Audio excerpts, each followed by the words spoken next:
Hi class. Today I'm going to be talking about Chapter 5. It is competitive advantage, firm performance, and the business models. Again, I'm going to be focusing on the things that I think are important for you to remember. These are some of the terms that I think are important to do. Don't need to go into them because I will be talking about them as we get to it. So the first thing is just how do you measure performance? Is there only one way to measure performance, or are there other ways? Does it depend on where you stand? I mean, if you're a shareholder, or if you are an employee, if you're an accountant, if you are, again, the point being is that is there a way of being able to measure performance, and does it vary depending upon your interest or needs, right? So is it just revenue? Is it net income? Is it market cap? You know, it's really interesting because we can always see is that Microsoft exceeds Google in absolute revenue, right? But by employee, Google beats Microsoft. So it's a good sense about that. Okay, so those are both performing really well, and so how do we kind of differentiate between them? Okay, so it's based upon comparisons or benchmarks. There's no absolute on that.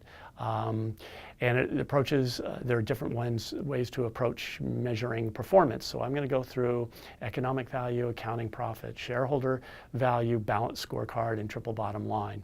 The last two being really kind of very complex. It is a simple, less complex formula. So let's just get ourselves involved in this. So how do we determine different types of value? Okay, so one of them is that, and this is a simple kind of formula, V, P, and C, is where V is the value, that is the consumer's willingness to pay. Doesn't mean what they pay. Price is the actual price that is being offered for a product or a service, and then cost is actually what the cost is to produce that. So if we talk about economic value, that term of economic value, what is that? Well, it is the difference between the cost of production for the particular good or service and the value that one is willing to pay, right? So just a simple formula of the value is 12 and the costs you 7 and you have 5. So that's your economic value that's there, right? The producer value, surplus, is something that's different than that. That is where the organization that's providing the service or product is actually what's the kind of the price that they're selling it and the cost that it needs to produce it, right? So it's kind of what I call surplus value, and it's the value not paid to labor that's produced by the product or the service. I think that that's an important aspect of that. Just carry that with you there. Consumer surplus, though, what's that? That's the difference between the price that's being offered and the value. That is what the consumer was willing to pay. And it means that that's what they end up with. They make, not money, but they are essentially getting greater value than they're willing to, than they actually had to pay for it. I think that's an important one. And what's economic value? So if we talk about the economic value, it's really the consumer plus the producer surplus, right? So it gets back up to the 5 that we just talked about. But this also suggests the opportunity cost. What is an opportunity cost? It's the foregone cost for the next best opportunity that you would have had. That's the best way to compare it, right? And when I say next best, it's the next best one that you feel that is necessary, the firm feels that it's necessary. And how do you measure then competitive advantage? It's the largest difference between V and C, right? So if you think about it, the larger the difference in V and C, the greater the capability of that firm to offer its service and its product at a much greater range. They're able to sort of control that and make changes on that. So let's go a little bit into specific ways of measuring performance. Accountants look from present to back. They don't look in the future, right? They're looking at being able to understand how a firm is done over a period of time, right? So they're backward looking. It's past, no guarantee of the future performance, but it does give a sense about how we talk about performance generally. So ways to measure it, return on assets, return on equity, things that accountants already know, so it's maybe boring for you, but it clearly is something that's important to understand. And that's a way of being able to determine performance, right? It's a balance sheet. It's kind of the tangible assets that you have. It includes doesn't include off-balance sheet items, pensions and so forth, right? But it does include all of those things that go into how you're doing. Okay, so what's shareholder value? We just went over accounting profit. Shareholder value.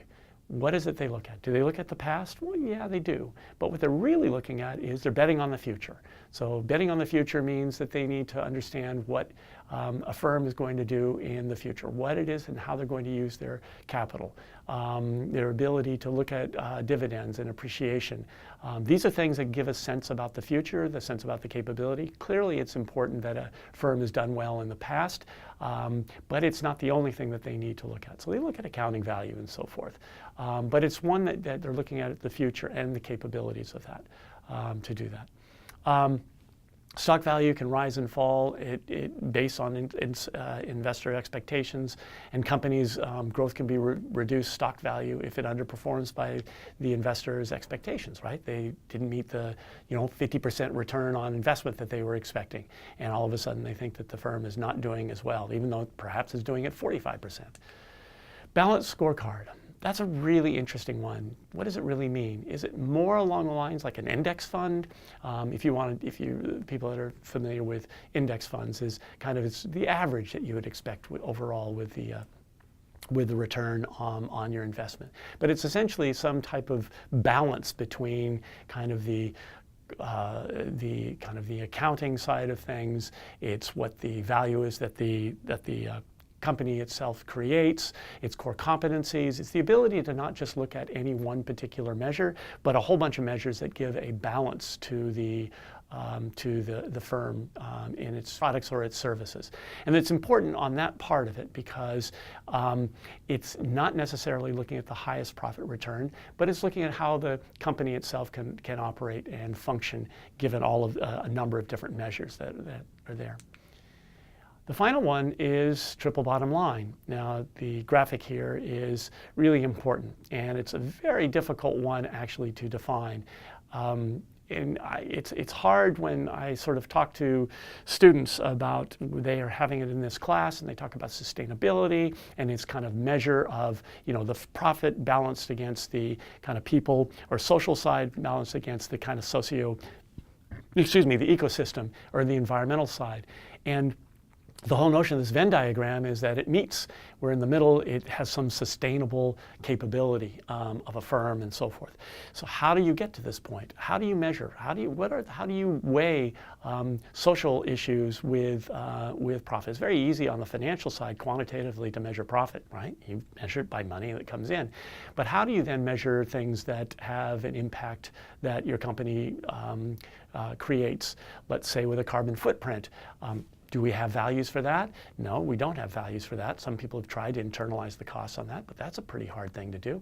What about the social side of things? Are we talking about a living wage? Or are we talking about other things that are there? How do you measure those things? There's kind of these non-quantifiable factors. Now, we do talk about it, and then there's important things. We have our benefit corporations here in Oregon and elsewhere across the United States. Not too many states have that, but they try to get at those types of factors. But nevertheless, there is another way of being able to look at performance, is how do you weigh and measure those? Maybe your firms are doing that, maybe they're not. Maybe you want to consider that as part of the things that you're looking at for your client. So how do you pick one performance value over another? It depends on where you stand, right? What does it measure? Do they meet the values that you're seeking? If you're an investor, what are the types of values you do? Are you concerned about impacts of businesses on the climate or on social impacts? You might pick a different one depending upon what it is they do and how they perform. So with that, that's the highlights of that chapter, and that's it. Thank you.